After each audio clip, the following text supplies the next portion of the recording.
क्या इजराइल के प्रधानमंत्री नेतान्याहू को इस हमले की जानकारी 10 दिन पहले ही हो गई थी? अगर ये जानकारी हो गई थी तो इसे रोकने का कोई प्रबंध क्यों नहीं किया गया? इजराइल की आम जनता और सेना को इस हमले के प्रति आगाह क्यों नहीं किया गया? नेतान्याहू की वर्तमान कमज़ोर होती राजनीतिक स्थिति को संभालने में इजराइल पर हुआ ये हमला क्या सहायक सिद्ध हो रहा है? क्या नेतान्याहू हमास की लगातार मदद कर रहे थे? सभी बिंदुओं पर आज चर्चा होगी इस वीडियो में। नमस्कार, मैं हूं अमित कुमार और आप देखना शुरू कर चुके हैं खोज खबर। यदि आप हमारा चैनल पहली बार देख रहे हैं तो सब्सक्राइब करें और लाइक करें और हमारे वीडियो को शेयर भी करें। आपका यही सहयोग हमारी पत्रकारिता को ताकत प्रदान करता है। आइए बात करते हैं इस प्रमुख मुद्दे की। क्या है पूरा मसला? क्यों इजराइल और फिलिस्तीन का आपसी विवाद थमने का नाम नहीं ले रहा? यह सब कुछ जानने के लिए आपको कुछ धैर्य से पूरे मामले को सुनना और समझना होगा। तो प्रारंभ करते हैं शुरू से। कैसे जन्म हुआ इजराइल और फिलिस्तीन का?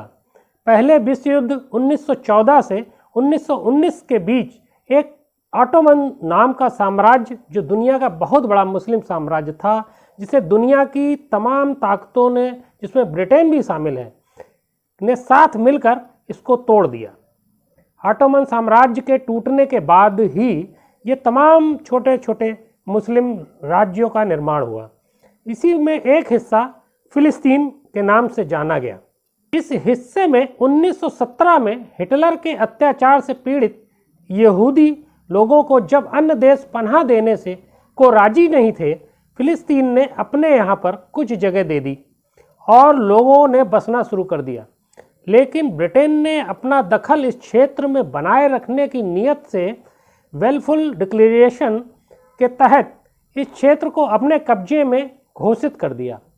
1920 में इलाके में राष्ट्रसंघ ने आधिकारिक रूप से इंग्लैंड को यह क्षेत्र सौंप दिया, जिसके बाद यहूदियों और वहां के मूल निवासी अरब लोगों के मध्य विवाद को बढ़ता देख द्वितीय विश्व युद्ध के बाद सन 1948 में यूनाइटेड नेशन ने इस क्षेत्र को बांटते हुए 44% हिस्सा यहूदियों को, 55% हिस्सा वहीं के मूल निवासी जो अरब कहलाते थे उनको फिलिस्तीन के रूप में, और 1% हिस्सा यरूशलेम राजधानी के रूप में, जो संयुक्त राष्ट्र का आधिकारिक क्षेत्र रहेगा, के रूप में बांट दिया।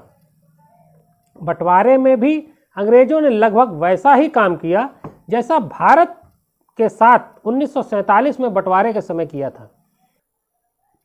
भारत को भी 3 तरफ से फंसाने का प्रयास किया गया था, जैसे पूर्व में पूर्वी पाकिस्तान, पश्चिम में पश्चिमी पाकिस्तान और उत्तर में कश्मीर का एक विवाद बनाकर खड़ा कर दिया गया। क्योंकि भारत एक जिम्मेदार और समझदार राष्ट्र था, उसने अपने आप को इन परिस्थितियों से तो निकाल लिया।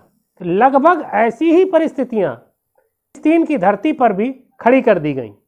लगभग ऐसी स्थितियों में 1948 में राजधानी यरूशलेम के चारों ओर के हिस्से को वहां के मूल निवासी अरब लोगों को फिलिस्तीन के रूप में दिया, जिस हिस्से को 3 तरफ से घेर कर इजराइल, जिसमें यहूदी लोगों को बसा दिया गया, और इसके बाद विवाद की जड़ फिलिस्तीन के बाकी बचे एक हिस्से को गाजा पट्टी के रूप में इजराइल के बाहर बना दिया, जिससे फिलिस्तीन के दोनों हिस्से अलग अलग हो गए और बीच में इजराइल आ गया। दोनों हिस्सों का भूमि पर कहीं भी आपस में कोई संबंध नहीं रखा गया। इन सब के बाद शुरुआती दौर से ही पश्चिम की मदद और ताकत की दम पर इजराइल ने आज तक भी ये घोषित कर रखा है कि उसकी सीमाएं अभी निश्चित नहीं हैं। वह अपने मिले हुए हिस्से से बिल्कुल भी संतुष्ट नहीं है। वह कहता है कि उसकी सीमाएं लगातार बढ़ रही हैं और वह लगातार ऐसा कर भी रहा है। इस प्रकार के हमलों की मदद लेकर लगातार वह फिलिस्तीन की ज़मीन पर अपना कब्जा बढ़ाता जा रहा है। यह आपको स्क्रीन पर दिखाई देने वाले नक्शे से क्रमशः स्पष्ट भी हो जाएगा। इजराइल कैसे कैसे फिलिस्तीन की ज़मीन पर लगातार अपना कब्जा बढ़ा रहा है और इन हमलों की मदद ले रहा है। यह तो हुआ फिलिस्तीन और इज़राइल के जन्म का इतिहास। अब जानने की कोशिश करते हैं कि इज़राइल पर हमले के समय इज़राइल के चौकीदार मतलब वहाँ के प्रधानमंत्री क्या कर रहे थे। यह एक बड़ा प्रश्न है। क्यों मिलती है फिलिस्तीन में हमास जैसे संगठनों को ताकत? इज़राइल, जैसा कि पूर्व में बताया कि इज़राइल अपनी ताकत के दम पर फिलिस्तीन की ज़मीन पर लगातार कब्जा करता चला गया। हालात ये है कि आज महज 12% ज़मीन पर फिलिस्तीन बचा है। इज़राइल ने कुछ ऐसे नियम बनाए कि फिलिस्तीन अपनी रक्षा के लिए सेना भी नहीं बना सकता, उन्हें हथियार रखने की भी इजाज़त नहीं है, और फिलिस्तीन की रक्षा के लिए बने सभी संगठनों को इज़राइल द्वारा आतंकी संगठन घोषित कर दिया जाता है। इसी का परिणाम ये हुआ कि वहाँ के नागरिकों ने हमास जैसे संगठनों को समर्थन देना शुरू कर दिया। अचानक क्यों हुआ इज़राइल पर हमास का ये सबसे बड़ा हमला? कहीं इसके पीछे 13 अप्रैल को अल अक्सा मस्जिद, जो कि मुस्लिमों का मक्का और मदीने के बाद सबसे पवित्र स्थल है, में नमाज के बाद इजरायली पुलिस और मुस्लिमों में संघर्ष हुआ। पुलिस मस्जिद के अंदर घुस गई। अल अक्सा मस्जिद में इजरायली कार्रवाई का विरोध कई देशों ने किया। भारत ने भी कहा कि यथास्थिति बनाकर रखनी चाहिए। यूएन ने कहा वहाँ हमारा शासन है, लिहाजा इजराइल कार्रवाई बंद करे। इजराइल की आबादी 1 करोड़ से भी कम है और इसमें 14% करीब 15 लाख अरब मुस्लिम या कहिए फिलिस्तीनी रहते हैं। अल अक्सा के इस अपमान से ये भी नाराज हो गए। इजराइल में यहूदियों और मुस्लिमों के बीच दंगे शुरू हो गए। बाहर से हमास हमले कर रहा था। नेतान्याहू की सरकार भी अलमबत्न है, यानी नेतान्याहू के लिए 3 तरफ से ये मुसीबत आ खड़ी हुई है। इजराइल के एक पत्रकार ने ट्वीट कर कहा, जिसे इजराइल के एक प्रतिष्ठित अखबार टाइम्स ऑफ इजराइल ने छापा भी है। ट्वीट में उस पत्रकार ने कहा कि इस्लामिक जिहाद ने बॉर्डर के पास गतिविधियां बढ़ा दी हैं। वह गतिविधियां इतनी बड़ी हैं जो पूरी दुनिया को दिखाई दे रही हैं। वे मिसाइल लॉन्च करने और इजराइल में घुसने व सिपाहियों को अगवा करने की प्रैक्टिस कर रहे हैं। इसमें यह भी कहा गया कि पिछले समय में नेतान्याहू इस प्रकार की तैयारियों को लगातार नज़रअंदाज करते रहे और गाजा पट्टी से बहुत सारे लोगों को मजदूर के रूप में इजराइल के अंदर घुसने की इजाज़त भी देते रहे। इन मजदूरों में हमास के कैडर भी हो सकते हैं, ऐसी आशंका लगातार जताई जाती रही है। 2018 से लगातार प्रतिवर्ष 2000 से 3000 लोग वर्क परमिट के तहत इजराइल में प्रवेश पाते रहे और 2023 में ये संख्या बढ़कर 20,000 तक पहुंच गई। इजराइल ऐसे छोटे देश जिसकी कुल आबादी 90 से 95 लाख है, ये 20,000 की संख्या बहुत बड़ी होती है। वहाँ इजराइल के लोगों का मानना है कि इस प्रकार के वर्क परमिट से हमास जैसी शक्ति को आर्थिक रूप से भी नेतान्याहू ने मदद की।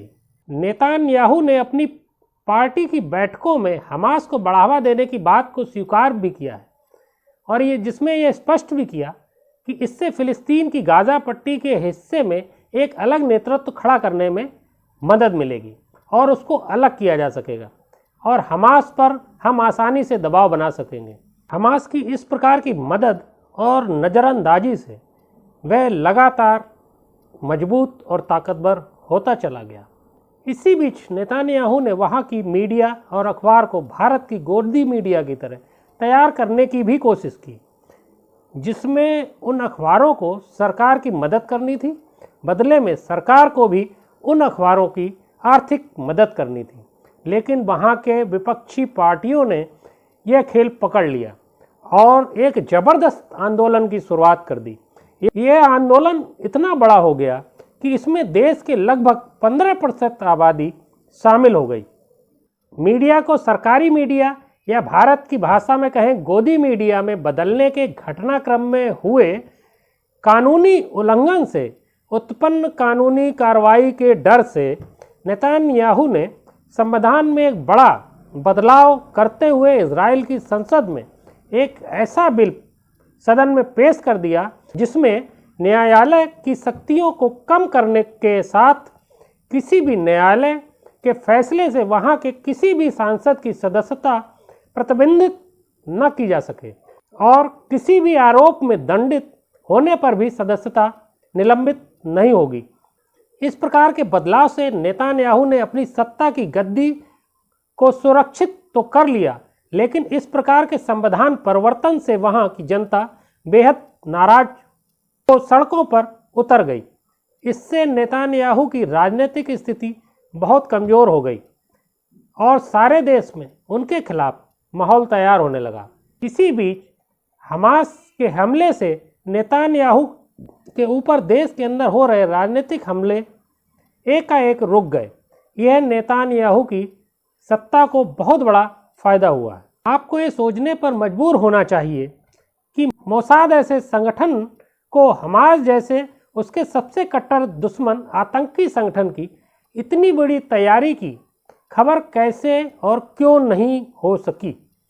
यहाँ पर आपको ये याद रखना होगा, ये वही मोसाद है जो पूरी दुनिया में जासूसी के दम पर दूसरे देशों में अचानक घुसकर अपने दुश्मनों को ख़त्म कर देने को मशहूर है। वह अपने आप को सर्वश्रेष्ठ जासूसी संस्था भी मानता और कहता है।